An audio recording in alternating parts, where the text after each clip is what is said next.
Hi, everybody. Thank you for attending this weekly briefing from African Fire Mission. AFM volunteers are happy to provide this training for you. You are encouraged to share what you learned from this training with your colleagues. This training is provided free of charge and does not include a certificate of attendance at this time. The training will be recorded, and when possible, recordings will be available at AFM's YouTube channel for future viewing. Please make sure to mute your microphones, and if you have questions, you may unmute yourself to ask. Now, Jose will get us started with words of encouragement. Thank you so much, Mr. Cohen. Just as Cohen has said, we need to mute our microphones. And if you have a question, you could raise up your hand and we will give you a chance.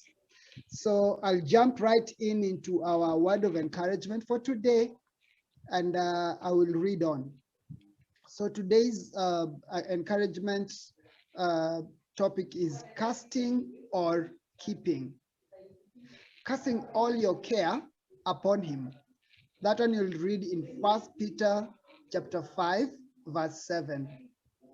When it comes to dealing with your fears and worries, you have two choices.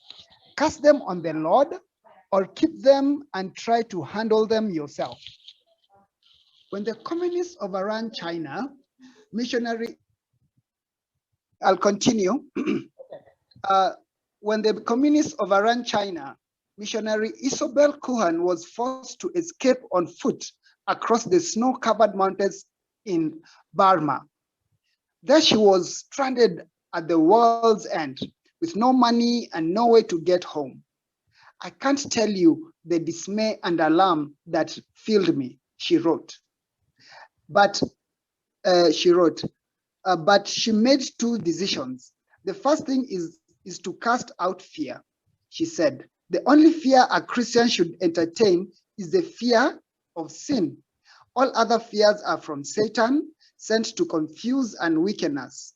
So Isabel prayerfully trusted God and rejected panic. Second, she sought his guidance as the next step, and eventually she arrived home safely. Here's an important key to victory.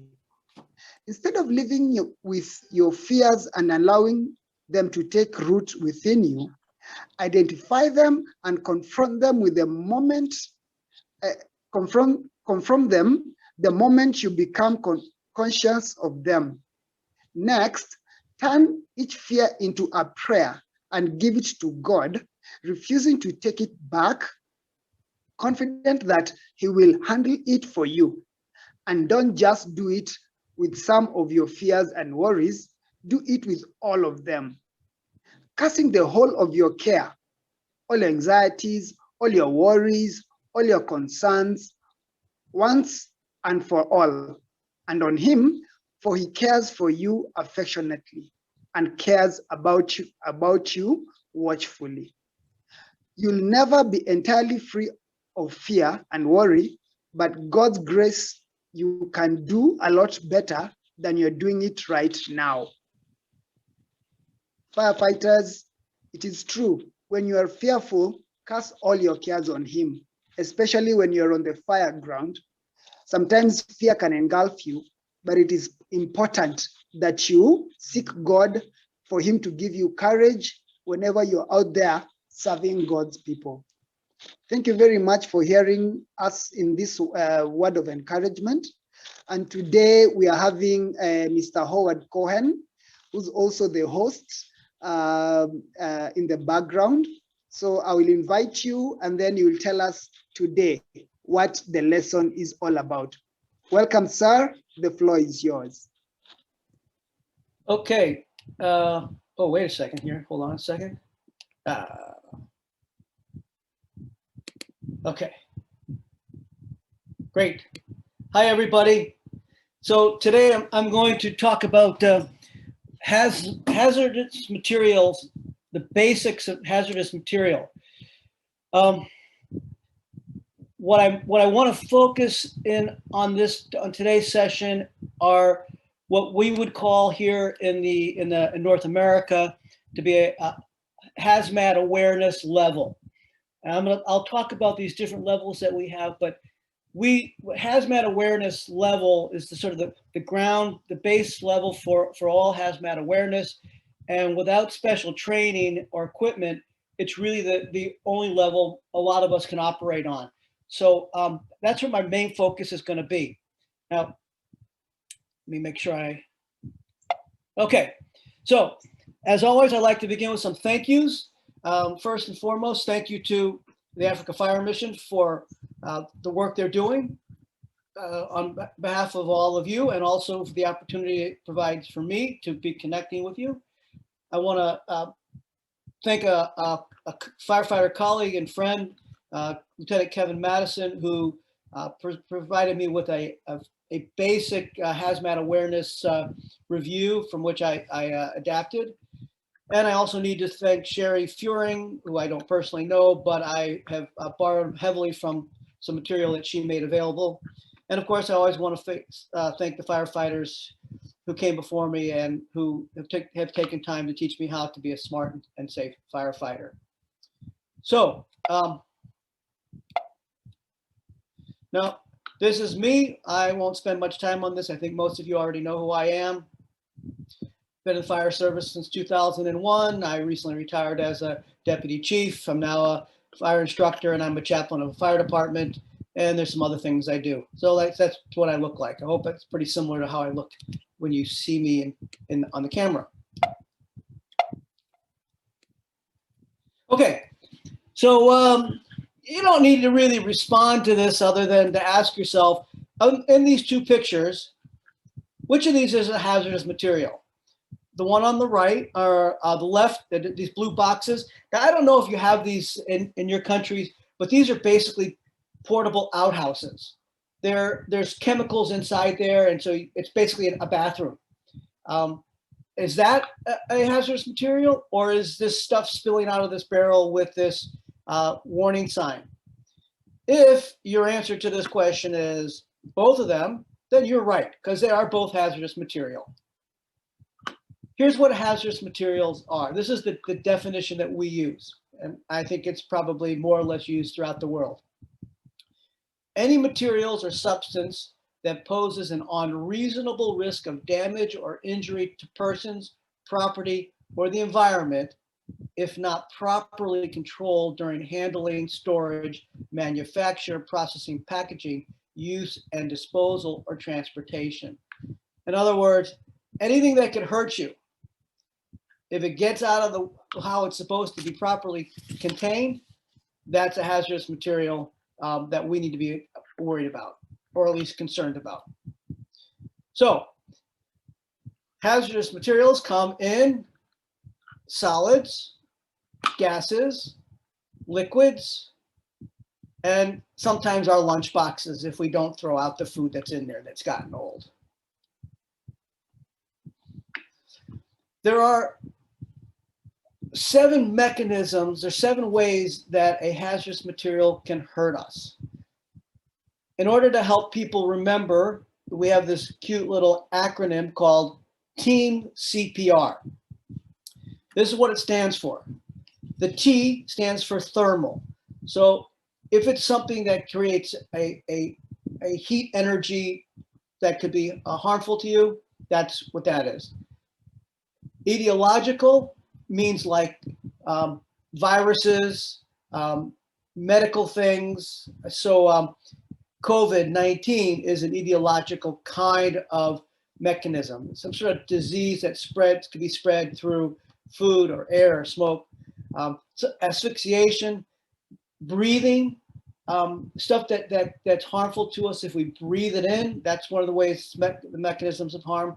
If it's a mechanical kind of harm, then you go to the CPR part of the formula, and that's things that are chemical. They can have psychological effects or radiological effects on us. Oops, I misspelled. I thought I corrected my spelling there. Put an O in there. See. Oops. Not a very good speller. Okay. So this is just basically a way of saying that you can be a hazardous material can get you or hurt somebody in just about any possible way.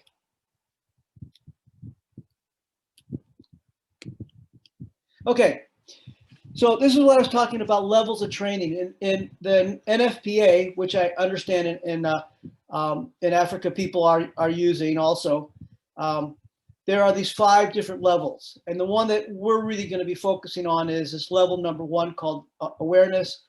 And basically the awareness level of a hazmat training is that you know enough how to make a scene safe. It's really important that you know enough to make a scene safe. Second level is operational. You know enough to assist a technician. Operational level is actually pretty advanced.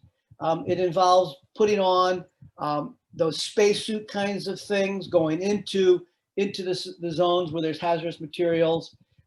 So it's a pretty significantly more training than just the awareness level.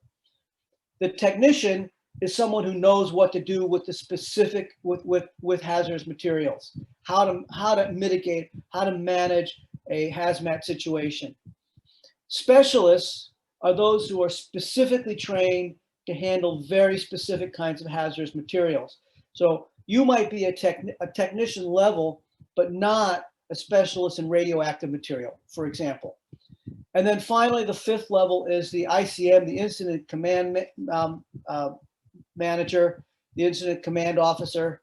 And this person needs to be at least at an operational level so that you can be in close, fairly close, and know what's going on. Our focus today is on the awareness level. So just to give you kind of a sense of how they play out, awareness and operational levels are primarily defensive positions. Technicians and specialists are offensive. They're the offensive level. They're the ones who are getting their hands dirty, so to speak. And the incident commander, who coordinates the whole thing, is responsible for the overall safety. So those are the 5 levels. And you can see awareness and operational are basically defensive. Technicians and specialists are on the offensive side. Okay. This is probably the most important slide that I'm going to show today for all of us at the awareness level. Now, if you're already trained in hazmat stuff, then this is just a refresher. But if you're just kind of moving into this whole awareness level, or you're an operations level, then it's a review. But if you're moving into this, this is key. This acronym, RIPN, these are the 4 things you absolutely need to drill into your head when there's a hazmat situation. The first thing you need to do is you have to recognize that there's a hazardous material situation. We'll talk about ways of doing that. Secondly, you have to isolate the situation. Third, you have to protect yourselves and other people. And fourth, you have to notify people who will respond. Now, I don't know how you guys handle it. I don't know what you do. Here, if we have a hazmat situation that we can't handle, spilled gasoline, for example, that's a hazardous material hazmat situation, but we can manage that. But if it's something more significant, we have to call in experts. And that's what we do. And then it's just, you wait until they show up. So here's a rule of thumb. When you're approaching a hazmat scene, you extend your arm out with the thumb extended. If you could see any scene activity around your thumb, you are probably too close and need to restage a little further back. Now, as firefighters, we often are getting in close into dangerous situations.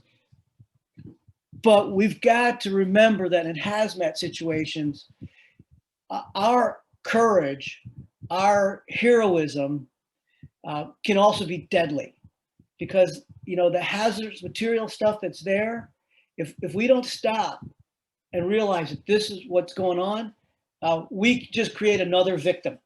So it's important that we approach any hazardous material situation cautiously.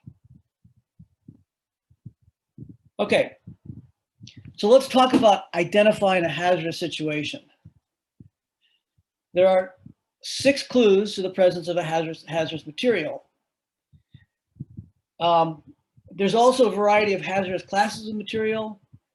and there are ways you can determine which kind of material you're dealing with.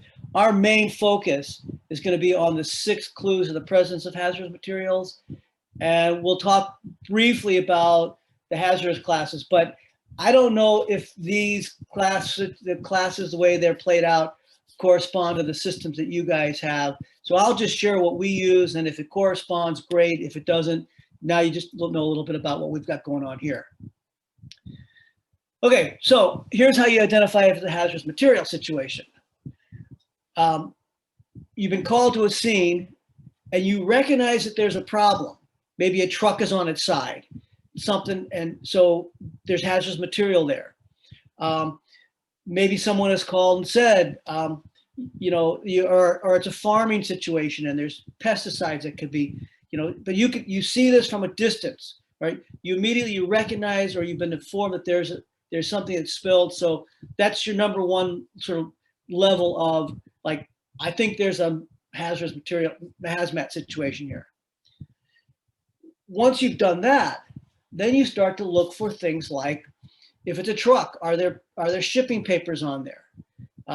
We have these things where there are these reports, like if there's a chemical that's used in a factory or in an office place or even a classroom, they have to have these sheets to tell you what the toxic material is and what you have to do with it. So that might be there. The facility that you're going to might have a pre-plan. So you're told, you go, you get the pre-plan, maybe you have a pre-plan. Or employees or bystanders might tell you what they saw. These are different ways of identifying what's going on.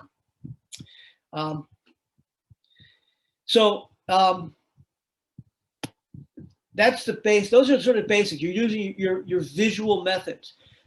You don't want to try and determine a hazardous material situation based on smell, because that could mean you're inhaling the poisons. And of course, absolutely, you don't want to touch it or taste it.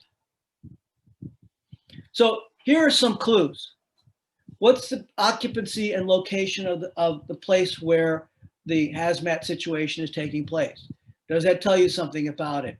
Is it a medical clinic where there's hazardous materials that are used in part of the medical clinic? Is it a factory? Is it a gas station?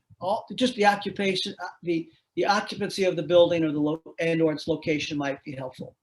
If it's a vehicle, what's its shape? What's its size? If it's not a vehicle, but it's also still a container, what's its shape and size? Will that help? Are there placards or labels? Pretty obvious. They're the visual things. They'll help you identify what it is. Again, shipping papers, facility documents. We have markings and colors on wherever there's toxic materials being stored. That might help.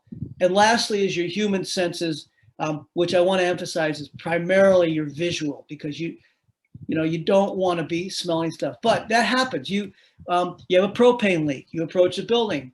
You smell. I smell propane. You know the smell of propane is not gonna kill you. Or you smell gas. Here we put there's an element put into gas to give it a smell. That's safe to do. But generally, you want to use your vision as by way of senses.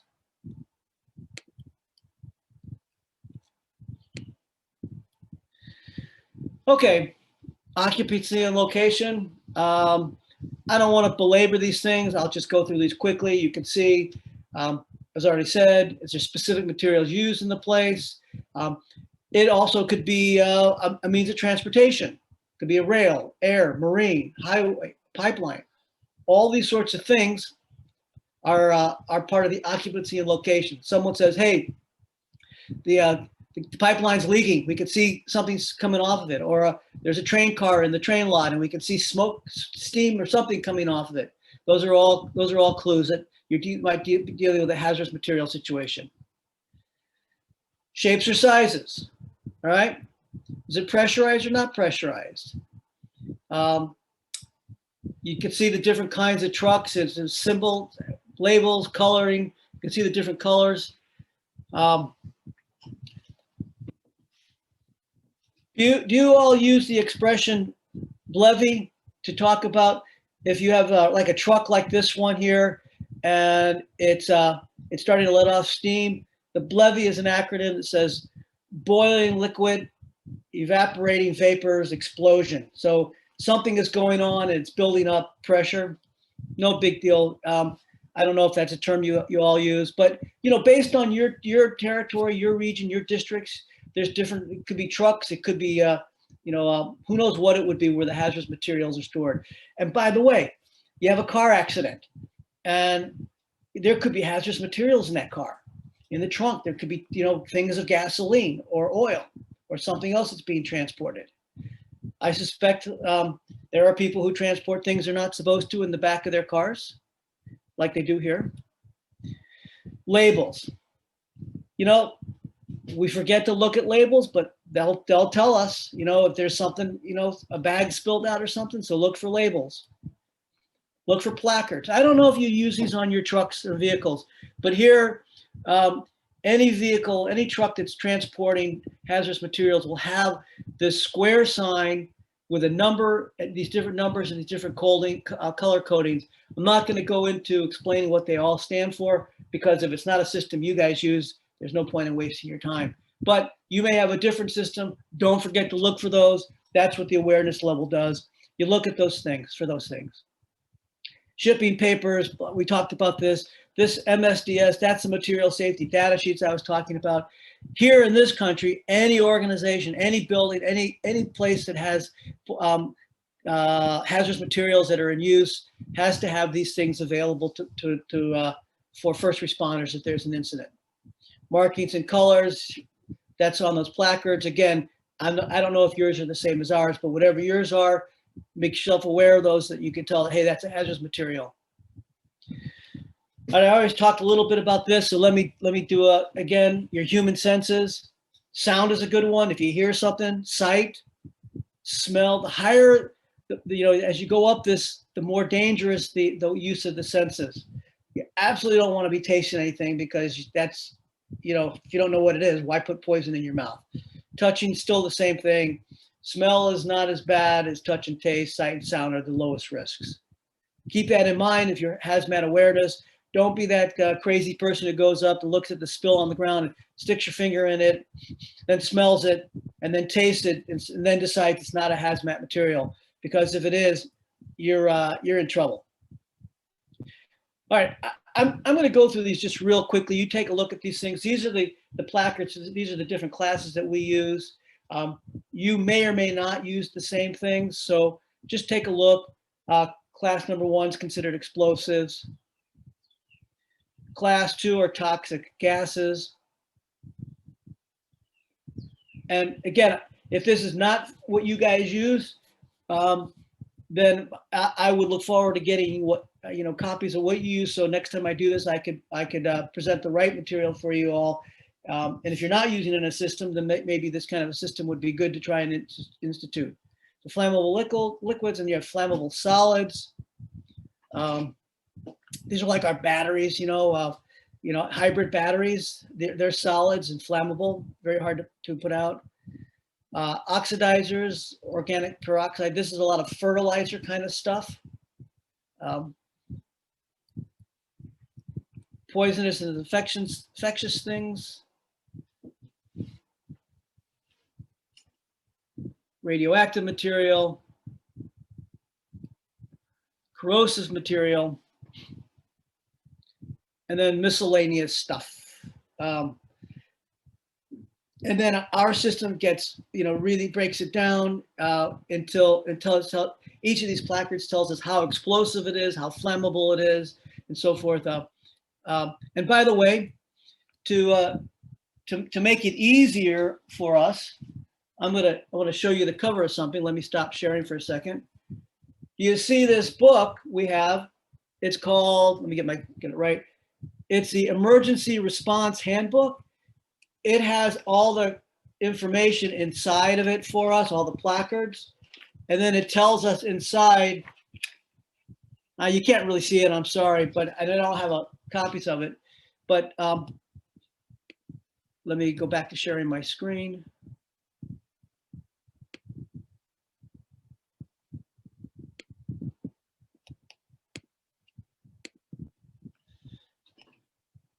what this book does for us is it tells us, once we identify, we pull out binoculars, or we can see what the hazardous material is.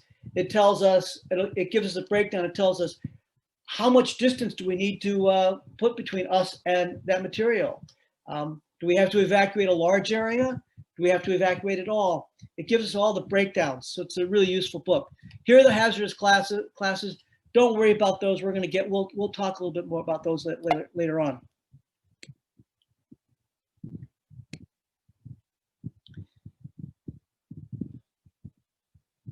So just a breakdown. When we're responding to a hazmat material, if you're not awareness level, you need to get to that level. You need to be able to feel confident that you could identify this as a hazardous material situation.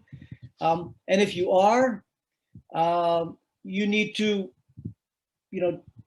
let people know as soon as possible what's going on.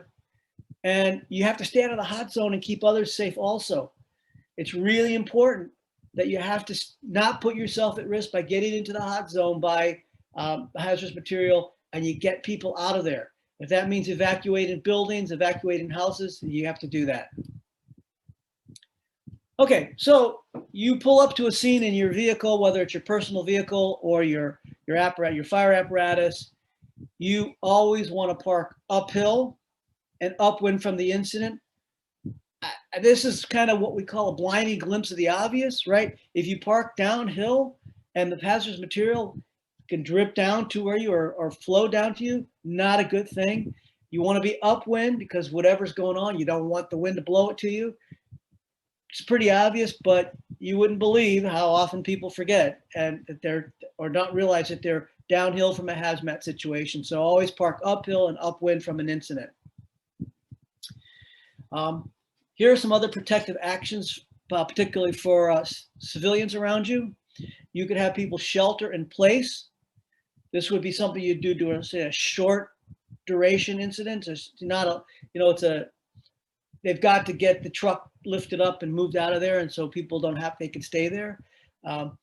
If it's a greater hazard, if you move them, like it's a home for elderly people, for example, or a prison, when it'd be more problematic to move people, you can keep them shelter in place.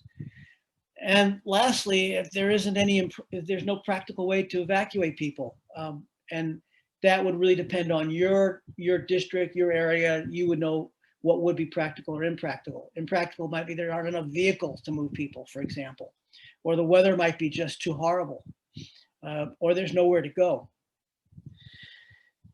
If there's a chance for a massive fire or explosion, or this is going to take a long time to get cleaned up, then you've got to evacuate people. You've got to get them out of there. Again, hazmat awareness level is what I reluctantly call common sense. The reason why I am reluctant to call it common sense is because I don't personally believe there's such a thing as common sense.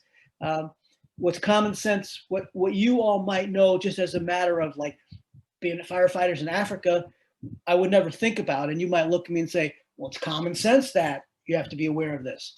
Similarly here. So nothing's really common sense, but this is really basic and ought to be basic whether you're doing hazmat awareness here or in Africa or in Canada or South America.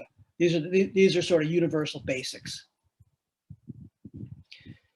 Okay, so this is the sheet that breaks it all down. It's a kind of a handout, and I made a copy of this so it's available for you if you want to put it in your truck to help you remember. The one I really want to emphasize is this middle one, the ripping. Recognize that there's a hazmat situation. Isolate the situation. Get people away. Keep people away. Keep yourself away. Protect yourself however you can, or whatever resources you have. If that just means get yourself, keep back, and make sure you notify the next level of authorities. The team CPR, that's kind of like if you're into this and you want to, keep that in mind. And this over here is what we use here to help us remember these different classes of explosions. So we had explosives, gases, flammable liquids, inflammable solids, oxidizers, toxics, radioactive, corrosive, and miscellaneous. It makes for this simple sentence. Every good firefighter obeys the rules carefully most of the time. If you remember that, it might help you remember what are the different classes of explosives. For you, if you want to, if you like that kind of stuff. So that's hazmat awareness. And, your hazmat situation could come from, you go into a bathroom and somebody who gave themselves an injection for an insulin injection left their needle and syringe on the floor.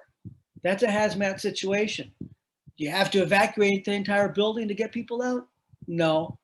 As an awareness level person, can you handle that? Probably. If you might put on a pair of rubber gloves and pick it up and then drop it into a safe container or some sort of metal container. There's a truck going through your district and it's hauling gasoline, petrol, and it crashes. That's a potential hazmat situation. You're called to the scene. Is there anything leaking out? No. Does the tanker part look like it's been affected at all?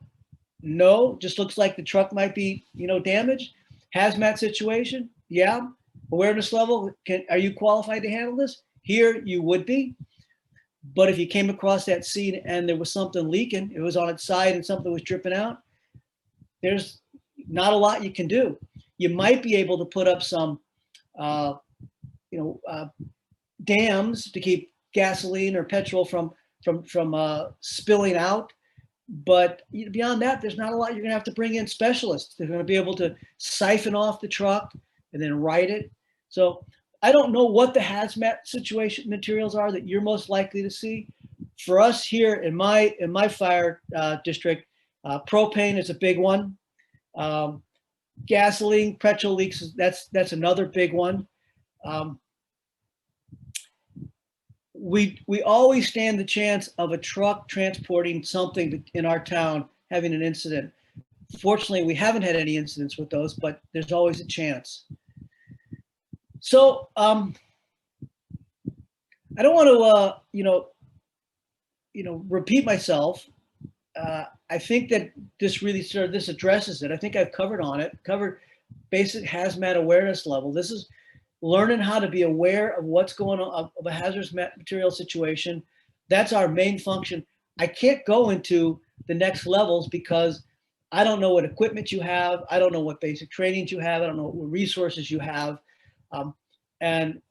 But we can all at least be on an awareness level and know that there's a hazardous material situation at hand and have the basic understanding of, I don't want to get drawn into it. I don't want people into it. I see there's a problem. I could see that there's some kind of labeling on the truck or the box or the cans. And I could respond, appropriately at what we would call the awareness level. I don't know if it's standard equipment on your fire trucks, but all our fire trucks have binoculars so that we can look from a distance safely at a potential label. So if you're not carrying binoculars in your fire trucks, you might try and get a set to have with you, or at least have one pair that, say, your incident commander can bring to the scene, or whoever the first responder can bring. It's really, really important, especially if you're doing EMS along with your fire, that you look at a hazmat situation with with a concept we call discretionary time. Discretionary time means you have time to really evaluate the situation before you act. It's really, really, really important that you ground that into your mindset and into your colleagues, that there's a hazmat situation, you've got time to evaluate it. Even if there's somebody in the middle of that hazmat situation, you can't go running into it because you will expose yourself and create a second victim. So with hazmat situations, you always have discretionary time to create a plan of action, whether that's to evacuate, shelter in place, or not do any of those things. But remember, you have discretionary time. That's in contradistinction to, you get to a fire scene and there's a child in the building. You don't have time to think about what am I going to do here? You know, you and your partner need to get in and get that child out as soon as possible. Their life depends on it. You don't have time to think about it. There, you're just going to act on your training. That's what this quote is. We don't rise to the occasion. We fall back on our training. But with hazmat situations, I'm going to ground this in. You have discretionary time. Don't rush into a hazmat situation and create a second victim.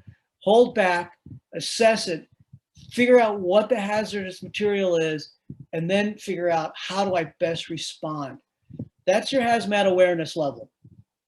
I don't know if this is new stuff for you guys, stuff that you are just review, or that you are all, already hazmat level kind of, hazmat technicians.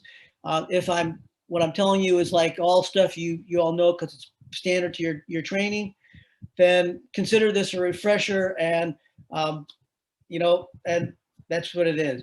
But if it's new and you're giving you a new way to think about it, I'm happy that I was able to present that. I think now I don't really have more to say about hazmat basic level awareness. So I will stop and take any questions that you have, any or comments that you want to make related to this, the hazmat situation, and I'll do my best to respond to them. Thanks, Howard. Gentlemen, this is time for questions or comments related to the situation of hazmat. The floor is open for the conversations to begin. Hi, Cohen. Hi. Thank you for the beautiful lesson of today. Before I ask you a question, I wanted to know if you had any plan to take us further, because you started by presenting the different levels of hazmat handling. So we being career firefighters, are you planning anything to take us higher, or just this awareness level is enough? Hey, at this point, I don't feel qualified to go the next level without knowing more about your, for one thing, I don't know about, how your hazardous materials are identified and then they may be different from country to country also in Africa. So I don't know that. I don't know what equipment you have to use. I know that when I was trained at the operational level, that included, like I said, putting on the space suits, those things which you're all covered up. That included the whole decon process, how you clean somebody off who's been exposed to harmful materials, and it also involves using gas meters. And I don't know. I don't think you have the gas meters that most of you have gas meters, and I don't know if you have the other materials. So I would say, in an ideal world, it would be really great if you guys, at least there could be a hazardous material team that can serve, generally serve as a large group. That's what happens here is that, so in my fire company department, we have no technicians. We're all hazmat op level or awareness level. We have a big trailer that the state gives us that's full of hazardous material, that kind of material you would want when you're, trying to mitigate a situation. But if we have a serious problem that goes beyond what we at operational level can do, we call in a state hazmat team. And those people come from all over, and they come to wherever we are, where our trailer is, and they take over the scene. And then we support them.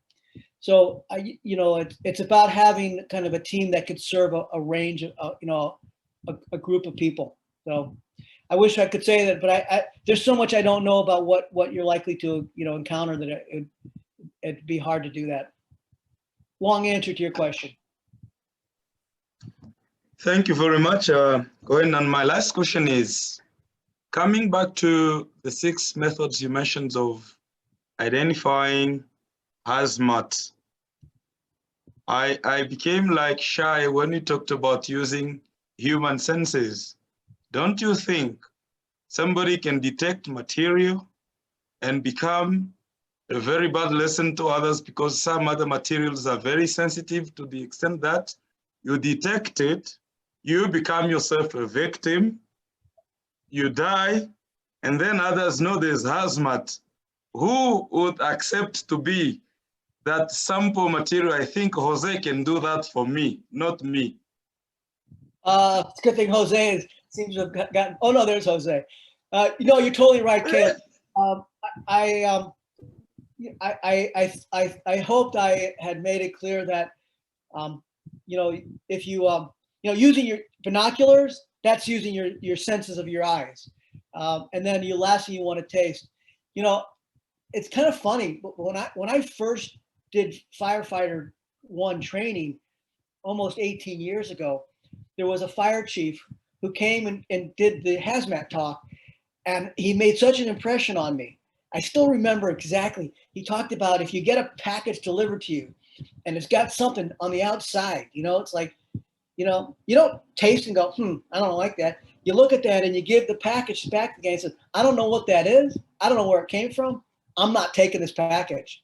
And I saw him like 15 years later. I ran into him after he retired, and I told him that story, and he laughed. But you're absolutely right.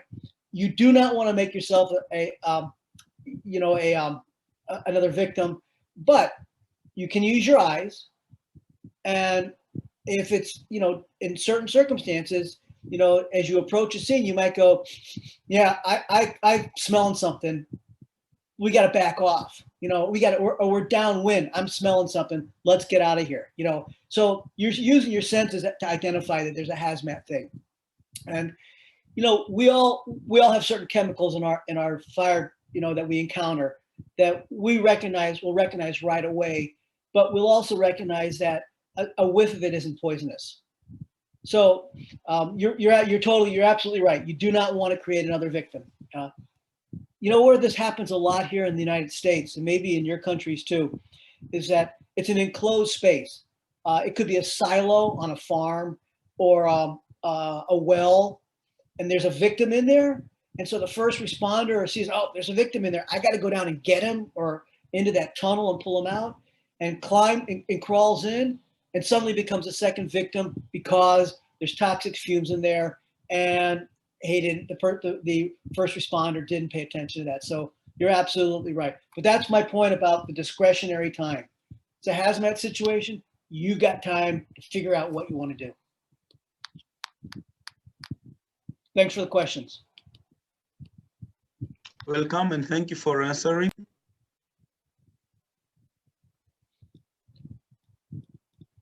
Jose is going to go around and he's going to ask you all for your questions. So you might as well jump in.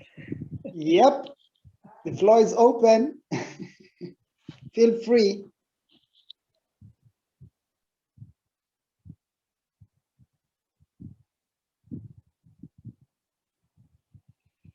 And if somebody wanted to talk about how your department handles hazardous materials, hazmat situations, I'd be really interested to hear what your standard responses are.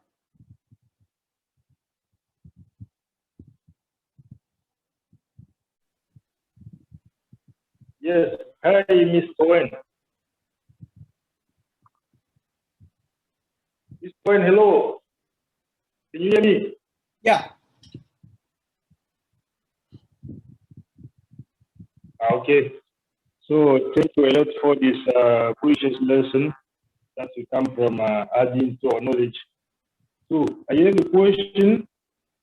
I would like to know, as you noticed about the nature of hazmat, you said it might be liquid, gases, solid, and at the end it was in lunch boxes. So, do you please give us sample of a lunch box that is taken or considered as hazmat? After, and about the miscellaneous, the last class of hazmat, you've said the dry ice.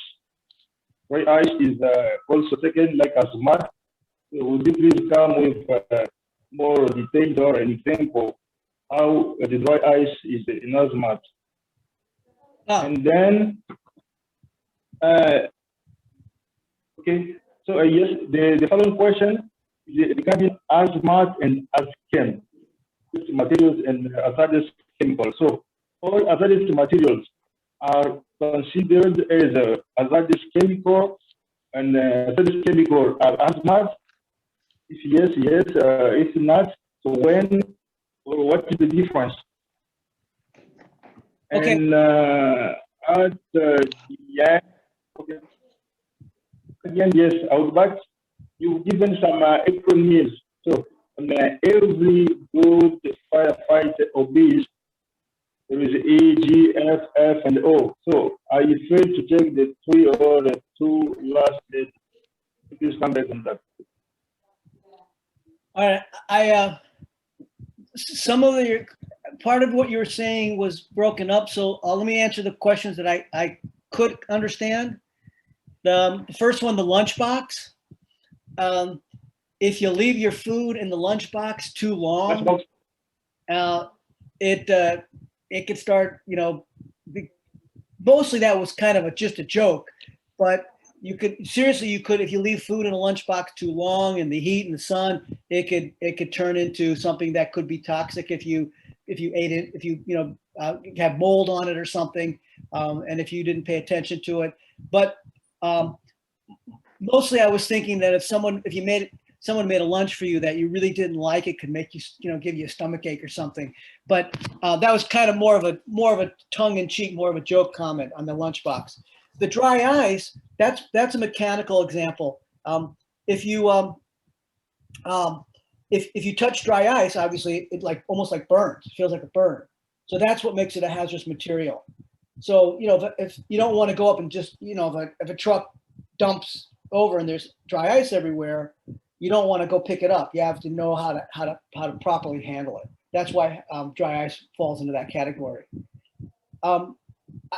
You were breaking up on the other questions, so I'm not sure what the other. I know there were a couple other questions, but I'm not sure what I couldn't. You have to repeat them if you can, because there was a lot of, you were breaking up and there was back like a staticky sound with them. You still there, Sam? Well, it looks like we might have lost him. Jose, were you able to catch his other questions? No, he asked a lot of questions at once. Yeah. Papa Sam. Let me try to liaise. I heard him. Okay. Yeah. He asked about dry ash. Yep. Lunchbox. Yep. And then he also said that he wanted you to repeat that acronym on hazmat classes because he lost 2 letters of it. Okay. Well, right, he's back. Let me put that screen up. Okay. Yeah, thank you.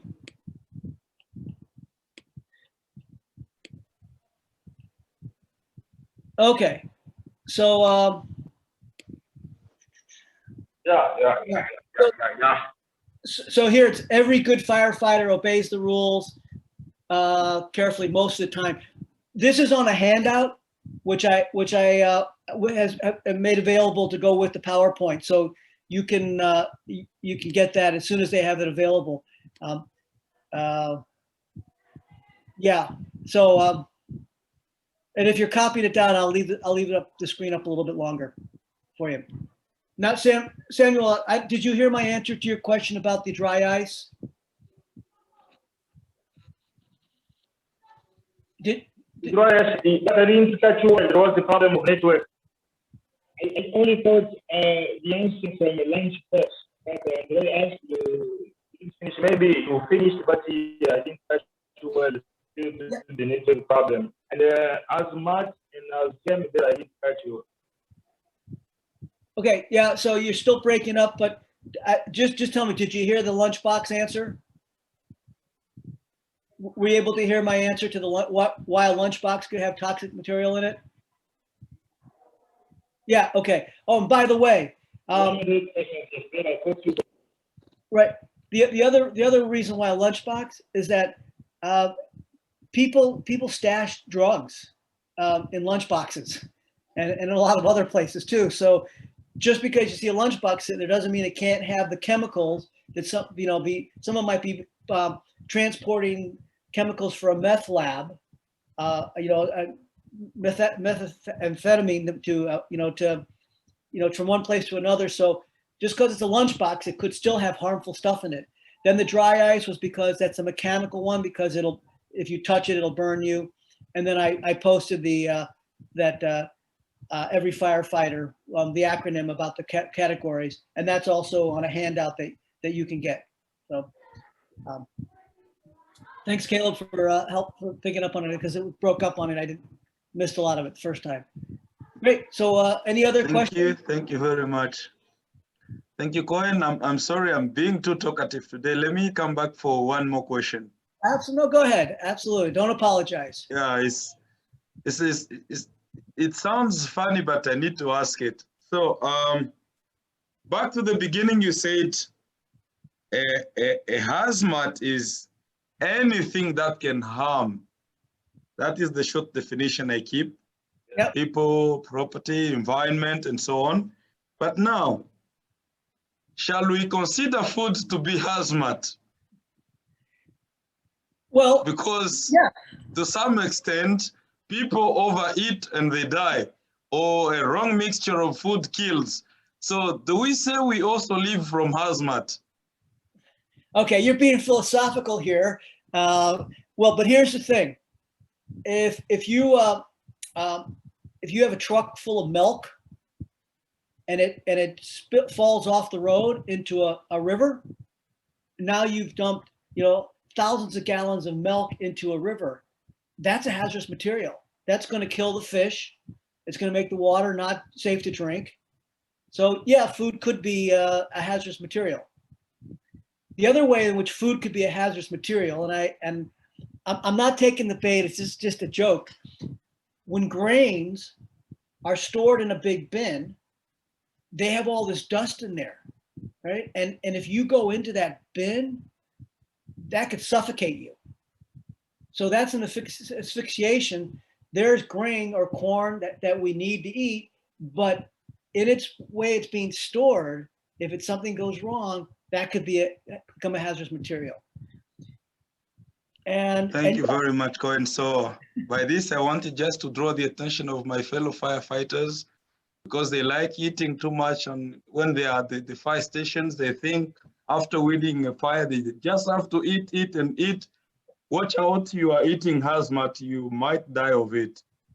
Listen, Caleb, based on the firefighters I have seen, you all look way more fit than the firefighters in my department. I'm pretty strong, 170 pounds, but I'm like a featherweight compared to the guys who are 300 pounds, 280 pounds. And this is not 300 pounds of muscle. This is, to think about trying to drag one of those guys out of a burning building. So yeah, I hear you. And what are our two most important tools as firefighters? Our bodies and our brains, right? If we don't take care of our bodies, we have we get this thing, we have available to us a fatality report. Anytime a firefighter in North America dies, fire service related, we get a notice about it. And I'm telling you, the number of firefighters who are 50 years old and older who die of medical related conditions, in other words, a heart attack, up to 48 hours after an incident, every other day I get another notice about that. So yes, Caleb, you're 110% right. Taking care of, eat, watch what you eat. Sam, back in it. Yes.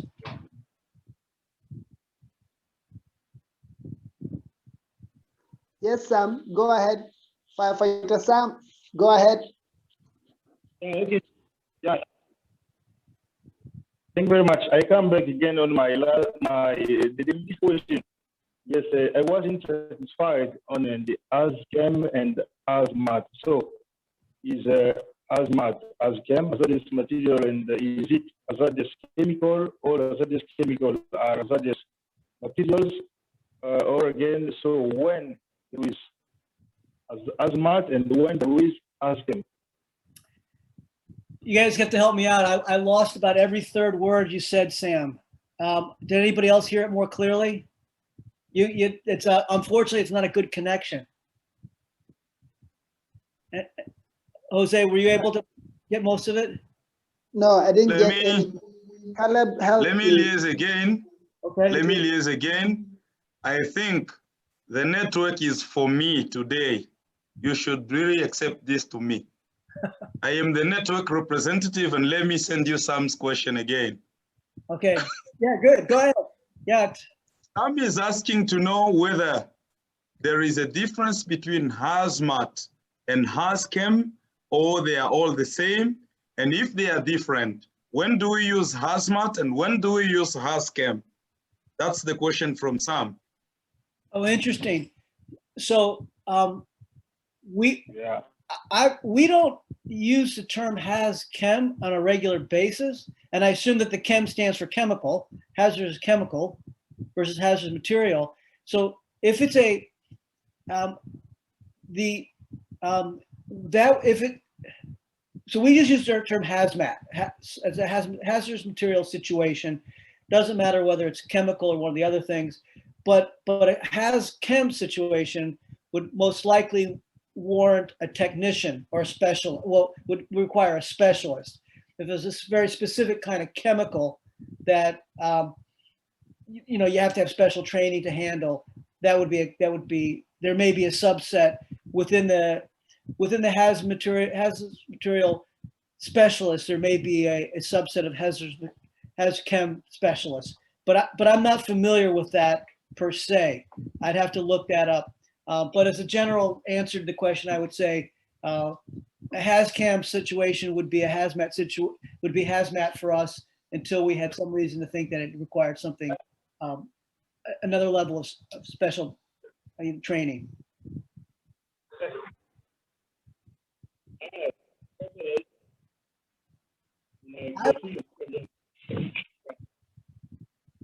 All right, so Caleb, any more? Sam, any more questions? Anybody else?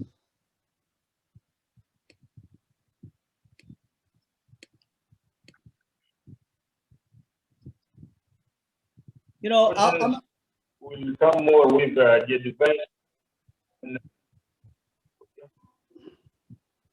Joe, you have your hand raised. Did you have a question? Go ahead. Joe Kamuma. Go ahead, Joe Kamuma. Yes, hello. Hello, Joe. Yes, can Go you ahead. hear me? Hello. Yes, I can hear you clearly. Joe Kamuma, go ahead. Yes, yes, I've got only one question. He talked about etiological hazmat like COVID-19. So my question is, in this period of COVID-19 epidemic, in case of any emergency of vehicle accident, can we consider that like a case of hazmat condition? Yeah, if I'm understanding the question correctly, you're asking, can we consider, interacting with COVID-19 as a hazmat situation? Is that the question? Yeah. Yeah. That's the Okay. question. Absolutely. No. Absolutely. When so here early on when the COVID first came on board, we didn't know how to respond. In terms of like, what kind of protective gear do we need? Would our PPEs, our turnout clothes, be protective enough for us? Do we have to wear our SCBAs when we were encountering with people? And eventually we were able to get to know more and more. And so we were okay with, we wore masks. If we knew we were coming into exposure with someone who was known to have, the COVID, because we don't do EMS, our fire department, we don't do medical stuff, we would stand back.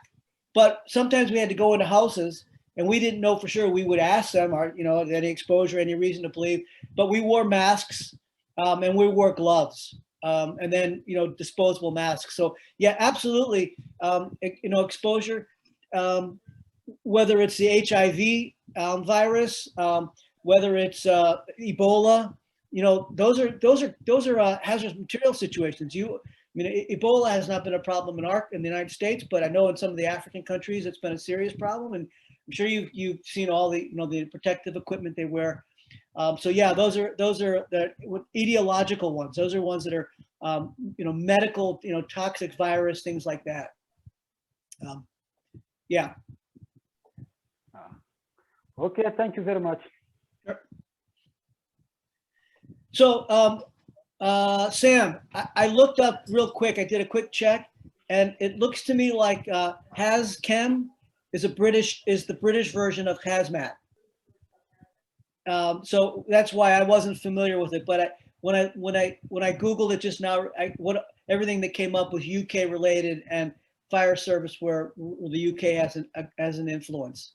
And I know that the UK has an influence in the fire service in parts of Africa. So, like I was in touch with a guy in South Africa who told me that they primarily use the UK standards, although they do use the NFPA standards also for some things. So HazChem would be with the British version of our hazmat. Okay, thank you very much. What do you say, Jose? Yeah, I guess the questions are out, which is awesome. Not unless there's somebody who's having a burning hazmat situation, we can just give him a chance. Looks like it's clear. Looks like Well, hazmat situation. Yeah, Richard is in a hazmat situation. Yeah, he's wearing a mask.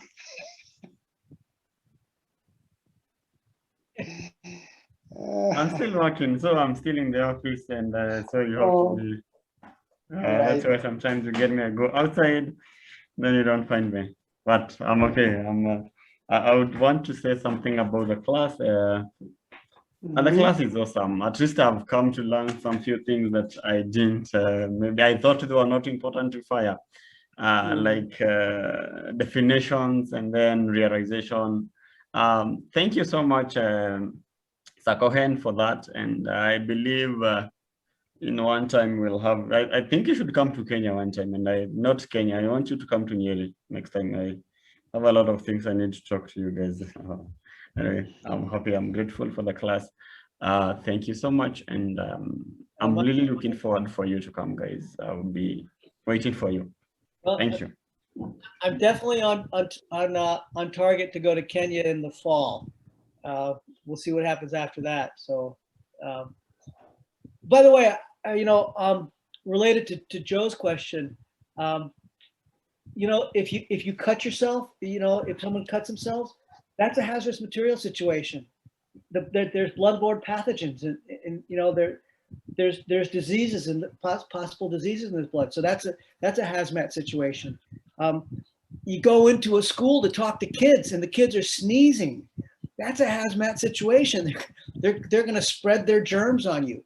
So I mean, a hazmat situation could be as benign as someone next to you sneezing, or as serious as radioactive material, spilling out of a truck. So